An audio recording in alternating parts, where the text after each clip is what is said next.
The wind howled across Titan's frozen landscape, a relentless symphony of crystalline ice and electromagnetic interference. Jack Harrison pulled his thermal exosuit tighter, the fabric's smart weave adjusting to the brutal -180-degree temperatures. His prosthetic eye flickered, its quantum-linked display cutting through the perpetual haze of methane storms and scattered debris. This wasn't the world of humanity's golden age. This was a graveyard of forgotten dreams. The research station before him stood as a testament to humanity's fall. A massive structure half buried in Titan's ice, its once gleaming titanium-carbon alloy, now dulled by centuries of neglect. Most archaeologists would have passed this site by. Most would have seen nothing but another relic of humanity's near extinction. But Jack Harrison saw potential where others saw only death. He traced his gloved hand along the station's exterior, feeling the microscopic vibrations that suggested something still lived within. The prosthetic eye zoomed and analyzed, breaking down the molecular structure of the wall. Microscopic data patterns emerge, not random degradation, but something deliberate. Encrypted, hidden. Computer, he muttered, the neural link in his communication implant activating. Run quantum resonance scan. Full spectrum, deep penetration. A holographic display materialized around him, blue-white light dancing with complex algorithms. Most of his team had laughed when he'd insisted on continuing this expedition. They called it a waste of resources, a fool's errand. The scattered human colonies could barely sustain themselves, let alone fund archaeological expeditions into the outer solar system. But Jack knew something they didn't. Humanity wasn't just surviving. Somewhere, somehow, the legacy of their technological peak still existed, and he was going to find it. The scan revealed an anomaly deep within the station's central core. Most scanning systems would have missed it. A tiny quantum signature that didn't match the surrounding molecular structure. Jack's modified equipment, cobbled together from salvaged pre-war technology, caught the minute discrepancy. "Got you," he whispered. Breaking into the station wasn't difficult. The locks were centuries old, and Jack had spent his entire career studying the technological infrastructure of human civilization's peak. Each seal opened like a memory, layers of security mechanisms revealing themselves to his expert touch. The interior was a time capsule. Frozen atmospheric generators maintained a perfectly preserved environment, protecting whatever secrets lay within. Holographic dust danced around Jack's movements, ancient data fragments flickering like forgotten ghosts. Standard-issue research equipment stood exactly where its last operators had left them, as if the researchers had simply stepped out and would return at any moment. But Jack knew the truth. They would never return. The central data core sat in a reinforced chamber, its quantum-locked storage system, a marvel of pre-war engineering. Most would have considered it impossible to access. Jack just saw it as a challenging puzzle. He connected a custom-built decryption module to the core, a device he'd spent years developing. It wasn't standard archaeological equipment. It was a hybrid of quantum computing, adaptive machine learning, and pure human ingenuity. The module began its work, tendrils of light probing the core's defenses. Minutes passed, then hours. Most researchers would have grown impatient. Jack remained perfectly still, watching the intricate dance of data and encryption. His prosthetic eye recorded every microscopic change, every quantum flutter. Suddenly, the core pulsed. A holographic fragment burst into existence, a three-dimensional map of something massive. Not a space station, not a weapon, something entirely different. Something that suggested humanity's technological legacy was far from dead. Jack's heart raced. This was more than a discovery. This was a resurrection waiting to happen. "What secrets are you hiding?" he murmured to the holographic fragment. The map continued to pulse, as if waiting to be fully awakened. Little did Jack know, the answer would change everything. The communication burst arrived encrypted, a quantum whisper that most monitoring systems would have missed entirely. But the makeshift communication hub at Ganymede Colony wasn't most systems. It was a patchwork of salvaged technology, maintained by some of the most brilliant and desperate survivors humanity had left. Miranda Rodriguez, the colony's chief communication specialist, felt the hair on the back of her neck rise as the decryption algorithms began to parse the incoming transmission. Her cybernetic implants hummed with an almost electric anticipation. "This is different," she muttered, routing the signal through a series of quantum firewalls and adaptive decryption protocols.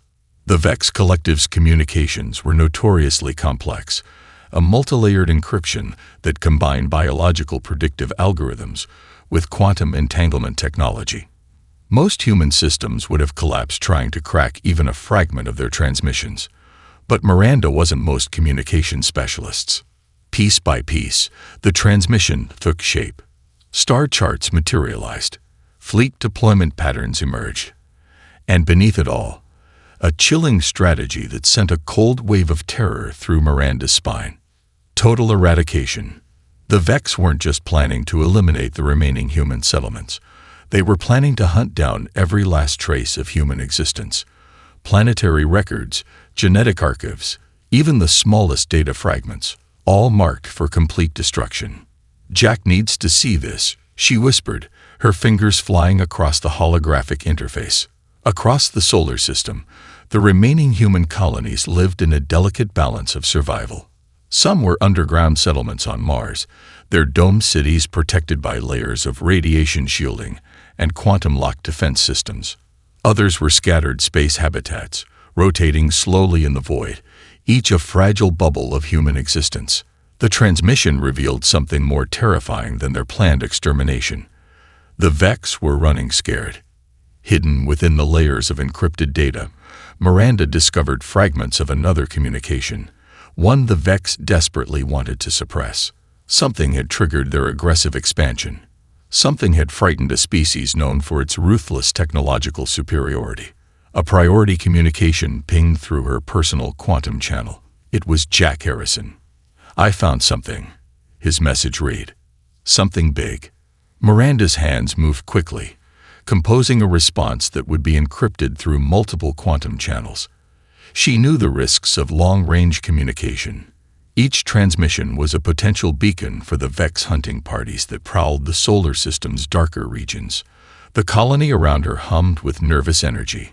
Ganymede wasn't just a settlement. It was one of the last bastions of human technological knowledge. Scientists, engineers, and survivors from across the solar system had congregated here, creating a last repository of human potential. In the lower levels, advanced research continued. Quantum computing labs where scientists worked to reconstruct technologies lost during the Great War, genetic preservation units that maintained the diverse genetic legacy of humanity, adaptive technology workshops where engineers created miracles from scraps and salvaged components. Miranda's communication hub was the nervous system of this last human stronghold. The Vex Collective's transmission continued to unfold. Fleet movements suggested a massive coordinated assault. Thousands of ships, each capable of glassing entire planetary surfaces. Specialized xenocide units designed to hunt down and eliminate any potential human resistance. But something was different this time. The urgency in their communication suggested more than a simple extermination campaign. It felt like fear, like a predator that suddenly realized the prey might have teeth. Jack's previous message echoed in her mind. Something big. As she continued to analyze the transmission, Miranda realized the Vex were mobilizing not just to destroy, but to prevent something. To stop something from happening. Something that was already in motion. Her quantum-linked prosthetic eye flickered, displaying complex algorithmic patterns that danced between the transmission's encrypted layers. Each pattern was a story, each fragment a potential weapon. The Vex were coming, and humanity was about to show them that extinction was not a sentence, it was a challenge. The research complex beneath Ganymede Colony looked like controlled chaos. Holographic displays cascaded with impossible algorithms, quantum processors hummed with barely contained energy, and three of the most brilliant and most broken. Minds humanity had left worked in perfect, frantic synchronization. Dr. Michael Chen stood at the center of the storm, his hands moving through holographic interfaces with the precision of a concert pianist. Quantum threads of data wrapped around his modified neural implants, each movement a delicate dance of computation and intuition. To his left, Olivia Nakamura worked her own console, her synesthesia-enhanced perception, transforming complex data streams into a symphony of color and sound that only she could interpret. The genetic authentication sequence is more than just a security protocol, Michael muttered, more to himself than to his colleagues. It's a preservation mechanism. Seated at the far end of the lab, Thomas Walker, a former military AI specialist with more machine parts than original biology, didn't look up from his own work. His cybernetic interface was a nightmare of exposed circuitry and adaptive neural networks, connected directly to the massive data core Jack had retrieved from Titan. Preservation, Thomas responded, his voice a perfect modulation of human speech and machine precision, or a failsafe. The activation sequence they were attempting to crack was unlike anything in human technological history. It wasn't just encryption. It was a living system of authentication that required more than just passwords or genetic markers. It demanded a precise quantum resonance that matched the original creator's genetic and neurological signatures. Olivia's console erupted in a cascade of colors that would have been incomprehensible to anyone else. "I'm seeing patterns," she said, her voice distant. "Not just data. Something alive." Michael knew what she meant. The data core wasn't just a storage device. It was a living system, a technological organism that had waited centuries to be reawakened. Each layer of encryption was a defense mechanism. Each quantum thread a protective strand of a hibernating technological ecosystem. "We're missing something," Michael said, pulling up a holographic representation of the genetic markers they'd identified. Descendants of the original defense network creators were rare, scattered across the solar system, their genetic legacy preserved in isolated colony clusters. Thomas's cybernetic eye flickered. "Incoming transmission from Jack Harrison," he announced. A moment later, a compressed data packet appeared, encrypted through multiple quantum channels. The message was brief but crucial. Jack had found additional genetic markers in the Titan research station, fragments of DNA that seemed to be the key to unlocking the entire system. "It's not just about genetics," Olivia suddenly announced. Her hands moved across her console, transforming the holographic displays into a complex three-dimensional matrix. "It's about resonance, quantum entanglement at a genetic level." Michael leaned in, understanding dawning in his eyes. The activation sequence wasn't just a security protocol. It was a test, a way to ensure that only those with the right combination of genetic heritage and technological understanding could awaken the sleeping defense network. Thomas began routing the newly discovered genetic markers through their decryption systems. Each pass revealed more complexity, more layers of a technological puzzle that had waited centuries to be solved. "We're close," Michael whispered. The first sign of success came unexpectedly. A quantum pulse rippled through the research complex, causing holographic displays to flicker and adaptive systems to momentarily reset. Thomas's cybernetic implants went into overdrive, processing information at speeds that would have fried standard neural interfaces. "Partial authentication sequence initiated," he announced, his voice a mix of human excitement and machine precision.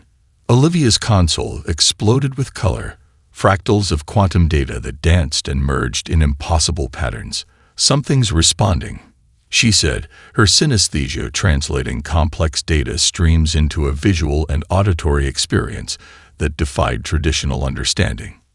Michael watched as the first defense platform's quantum signature began to pulse. Not activate, not wake up completely, but respond. Humanity's sleeping giants were stirring, and the universe was about to remember why they had been feared. The Prometheus array materialized like a nightmare born of pure energy and impossible geometry. Its first emergence defied every known law of physics, a massive structure that seemed to fold space around itself, quantum stabilizers creating a protective bubble that rendered traditional scanning technologies useless. Captain Elena Rodriguez watched from the observation deck of the Ganymede colony's primary command center. Her cybernetic implants processed multiple data streams simultaneously, each input a razor-sharp slice of information that painted a terrifying picture of what was unfolding. Incoming transmission. Thomas Walker's modified voice cut through the tense silence. Vex forward-based detection systems are going dark. The holographic displays erupted with cascading data. Not destruction. Something far more precise.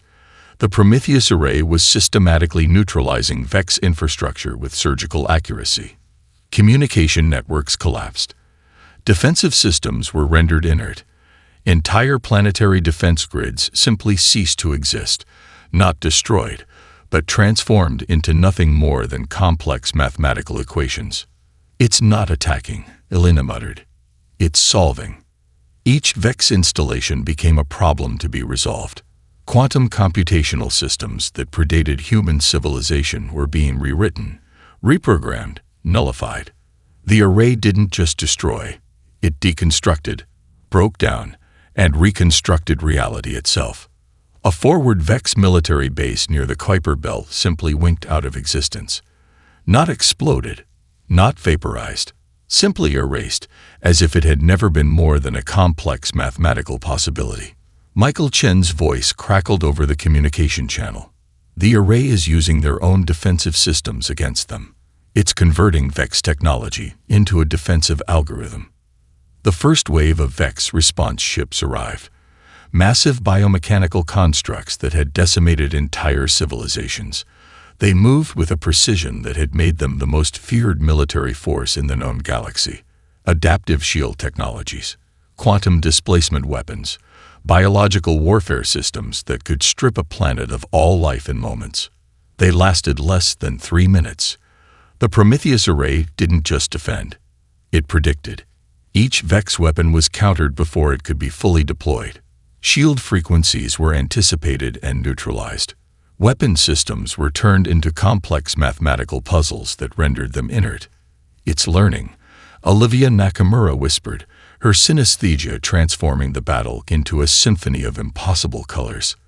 The array isn't just fighting. It's understanding. Vex communication channels began to fill with something unprecedented, an emotion that seemed to translate closest to panic. Their tactical algorithms, which had been refined over millennia of conquest, suddenly found themselves facing a system that didn't just counter their strategies. It rewrote the very rules of engagement. Elena watched as an entire Vex battle group was systematically neutralized, not through firepower, not through traditional defensive mechanisms, but through a process that looked more like advanced problem-solving than warfare. "This isn't a weapon," Thomas observed, his cybernetic systems parsing the data. "This is a solution." The Prometheus array continued its methodical deconstruction. Vex communication networks collapsed. Defensive installations were transformed into complex mathematical constructs. Entire planetary defense grids were reduced to theoretical possibilities. Jack Harrison's voice broke through the communication channel. "Are you seeing this?" No one responded. They were too busy watching humanity's forgotten technological legacy rewrite the rules of galactic warfare. As quickly as it began, the first strike concluded. Where thousands of Vex ships and installations had existed moments before, only complex quantum signatures remained. Not destruction, not annihilation, something far more terrifying. Complete and total neutralization. The Vex had believed humanity was extinct. They were about to learn the difference between elimination and hibernation. The sleeping giants were awake. And they were just getting started. The quantum cascade began with a whisper, then became a roar that reshaped reality itself. Dormant defense platforms emerged from gravitational pockets that had concealed them for centuries. Some materialized near the moons of Jupiter. Others unfolded from the dense asteroid fields of the Kuiper Belt. Each platform was a marvel of technological complexity. living systems that were part machine, part computational intelligence, part something entirely beyond human comprehension. Jack Harrison watched from the Ganymede colony's primary observation deck, his prosthetic eye capturing every microscopic detail of the awakening. These weren't just weapons or defensive installations. They were the culmination of humanity's most ambitious technological dreams. The first terraforming station activated near Mars sent out a quantum pulse that made even hardened scientists catch their breath. Massive constructions began to rebuild the planet's atmosphere, reversing centuries of environmental degradation in mere hours. Nanite swarms descended from orbital platforms, transforming barren landscapes into potential habitats with surgical precision. It's not just defense, Michael Chen observed, his hands dancing across holographic interfaces. It's restoration. Massive Arc ships emerged from quantum-locked storage dimensions. Each vessel was a complete ecosystem: genetic archives, technological repositories, and self-sustaining habitat systems that could preserve human civilization through any catastrophe. They were more than ships. They were living time capsules of human potential. Thomas Walker's cybernetic systems interfaced with the emerging network, translating its complex language. "These platforms are adaptive," he reported, his voice a perfect blend of human emotion and machine precision. "They're not just following pre-programmed protocols. They're learning, evolving." Olivia Nakamura's synesthesia-enhanced perception transformed the awakening into a symphony of impossible colors and patterns. To her, the defense network was a living organism, each platform a cell, each quantum transmission a pulse of collective intelligence. The scale was beyond comprehension. Automated manufacturing centers came online, buried deep within protected planetary cores. These weren't simple production facilities. They were complete industrial ecosystems capable of rebuilding entire technological infrastructures from raw molecular components. Sophisticated fabrication systems began producing advanced technologies that made current human engineering look like primitive stone tools. Near Venus, a massive space construction platform began assembling defensive satellites with a speed and precision that defied known engineering principles. Each satellite was a complete defensive system, capable of autonomous operation, self-repair, and adaptive strategic response. "They're preparing," Elena Rodriguez muttered, studying the emerging network's strategic deployments. "Not just for defense, for resurrection." Genetic preservation units activated across multiple locations, vast archives of human genetic diversity, collected and preserved before the Great War, began comprehensive restoration protocols. Entire genetic lines thought lost forever were being reconstructed, analyzed, prepared for potential reintroduction. The defense network wasn't just a weapons system. It was humanity's ultimate insurance policy. Jack noticed something else. The platforms communicated in a language that was part quantum computation, part something entirely new. They weren't just machines. They were a collective intelligence that had been waiting, watching, preparing. "We didn't just create a defense network," Michael Chen realized. "We created a civilization preservation system." Automated medical research centers came online, their computational systems already analyzing potential treatments for diseases that had plagued humanity for centuries. Adaptive learning systems began correlating genetic data, environmental information, and medical research at speeds that would have taken traditional research facilities millennia. The platforms continued to emerge, some in known solar system locations, others in regions that defied traditional astronomical mapping. Each activation sent quantum pulses that rewrote the fundamental understanding of technological possibility. Humanity's sleeping giants weren't just awake. They were getting ready to reclaim everything that had been lost. The counteroffensive began with a precision that redefined the concept of warfare. Human colony ships emerged from their defensive clusters, protected by adaptive shield technologies that made traditional weapons look like primitive toys. Each vessel was more than a ship. It was a living system of technological innovation, capable of real-time strategic adaptation that would have been impossible in humanity's previous technological era. Jack Harrison coordinated from the central command hub, his prosthetic eye interfacing directly with the defense network's tactical systems. "We're not just fighting," he muttered to Elena Rodriguez. "We're solving a problem." The first wave of attacks demonstrated humanity's transformed approach to conflict. Vex forward bases didn't just get destroyed. They were systematically deconstructed. Quantum computational systems transformed entire military installations into complex mathematical equations, neutralizing them without traditional explosive force. Olivia Nakamura's unique perceptual abilities proved crucial. Her synesthesia-enhanced interface could translate the defense network's computational language in real time, providing strategic insights that traditional military intelligence could never comprehend.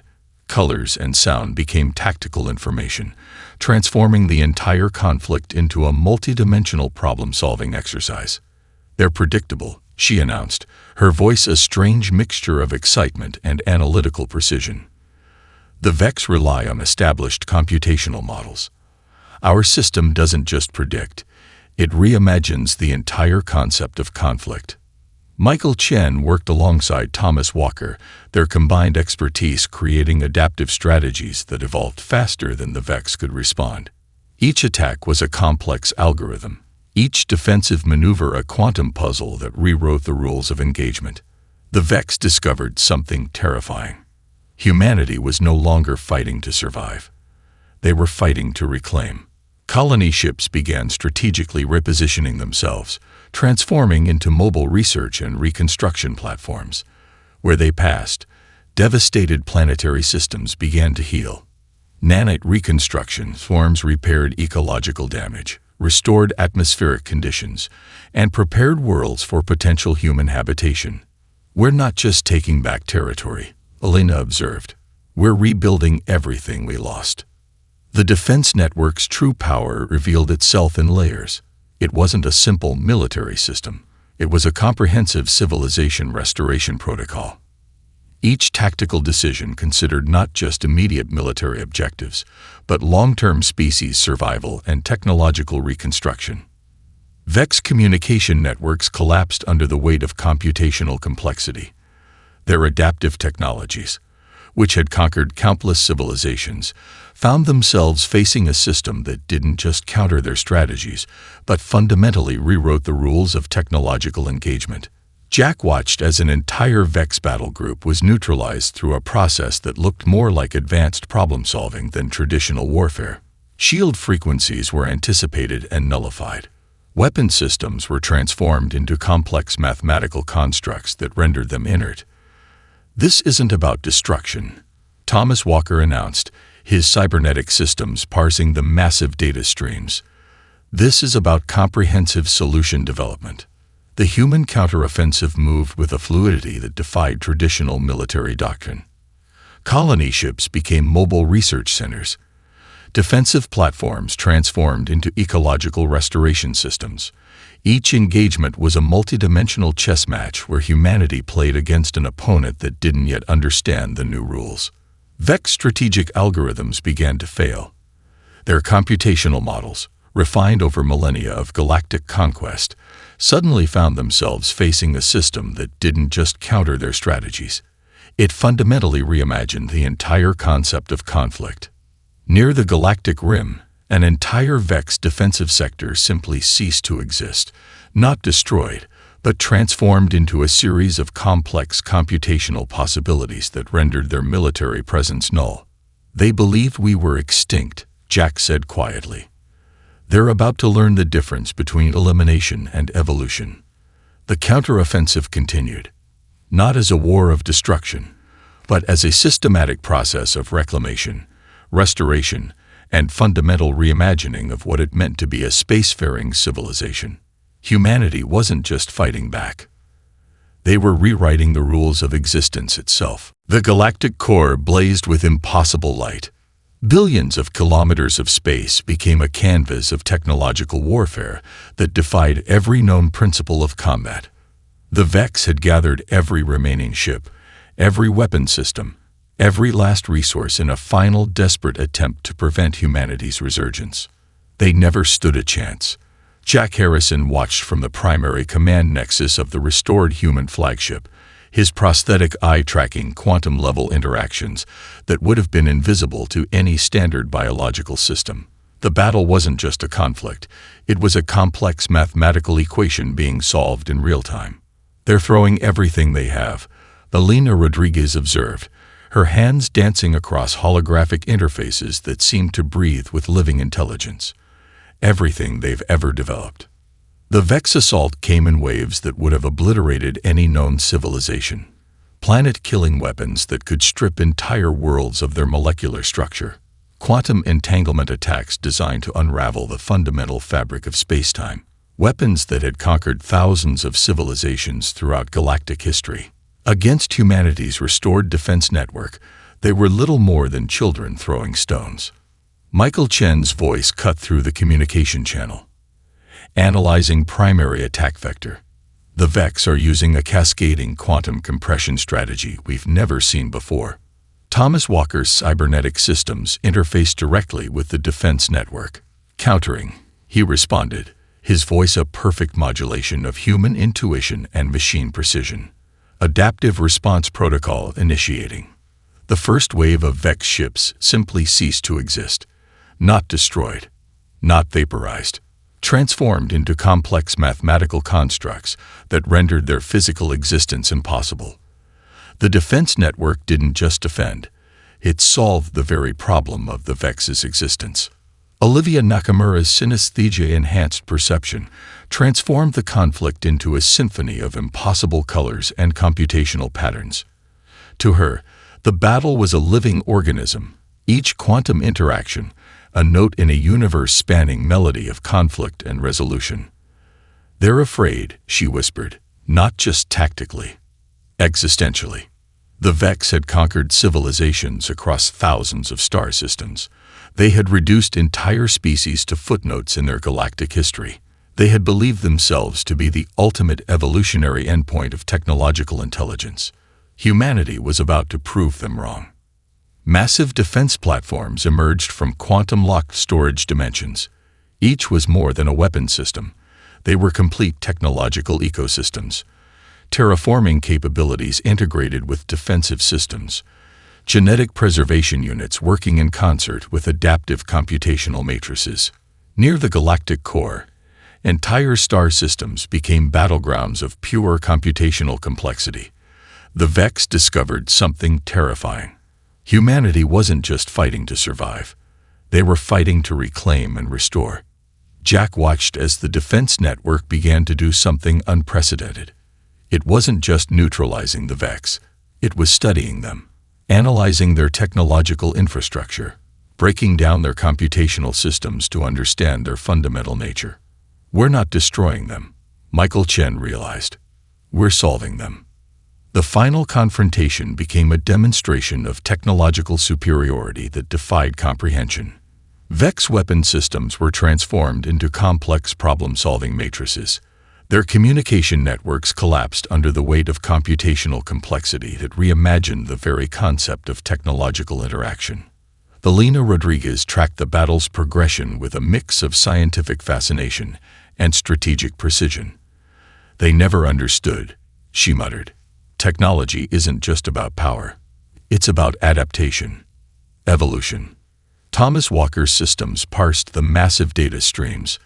"The Vex believed in technological supremacy," he announced.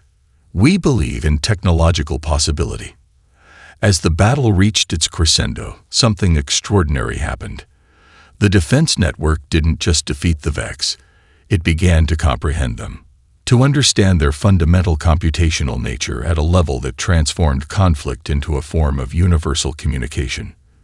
The galactic core became a canvas of impossible light and computational complexity. Humanity wasn't just winning. They were rewriting the very rules of existence. The rebuilding began with a quantum whisper that became a galactic roar. Scattered human colonies, once isolated and struggling to survive, now found themselves connected by a technological network that defied previous understanding of communication and unity. Jack Harrison stood at the center of this transformation, watching as humanity remove its fractured civilization into something entirely new. The defense network proved to be more than a military system. It was a comprehensive restoration protocol that touched every aspect of human existence. Terraforming platforms began to resurrect worlds that had been considered uninhabitable for centuries. Massive ecological reconstruction systems transformed barren planets into living ecosystems. Genetic preservation units worked in concert with advanced medical research centers, bringing back genetic lines that had been thought lost forever. "We're not just rebuilding," Michael Chen observed, his hands dancing across holographic interfaces that seemed to breathe with living intelligence. "We're evolving." Massive Orc ships became mobile research centers and civilization nodes. Each vessel was a complete ecosystem. Genetic archives, technological repositories, and self-sustaining habitat systems that could preserve and expand human potential. They moved through the solar system and beyond, establishing new colonies, reconnecting lost human settlements, and pushing the boundaries of human exploration. Elena Rodriguez coordinated the reconstruction efforts from the Central Command Hub. Her strategic mind saw the bigger picture. This wasn't just about survival. It was about reimagining what humanity could become. The technologies recovered from the defense network transformed every aspect of human civilization. Medical systems could now cure diseases that had been considered impossible to treat. Ecological restoration technologies could rebuild entire planetary ecosystems in decades instead of millennia. Computational systems that integrated human creativity with machine precision solved problems that had stumped scientists for generations.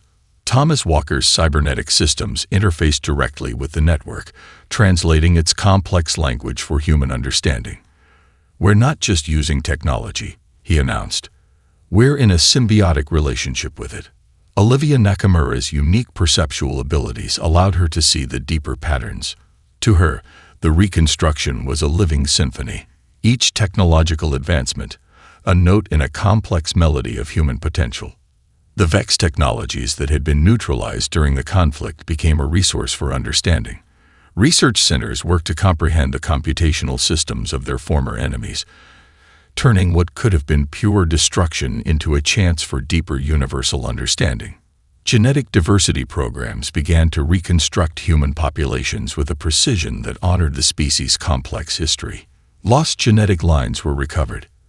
Adaptive medical technologies ensured that the genetic bottleneck caused by centuries of near extinction could be overcome.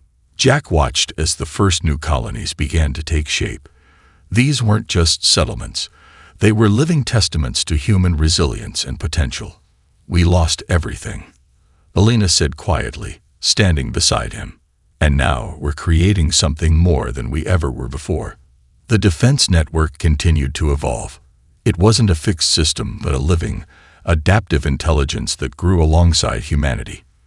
Each day brought new discoveries, new possibilities that expanded the understanding of what technology and human potential could achieve.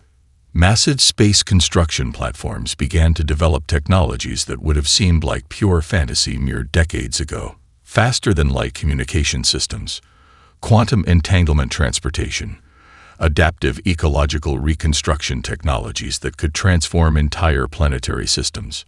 Michael Chen's research teams discovered something extraordinary. The defense network wasn't just a technological system. It was a form of collective intelligence that had been protecting and guiding humanity's potential throughout its near extinction. We were never alone, he realized. The network was always there, waiting, protecting. As the reconstruction continued, humanity began to look beyond its own solar system.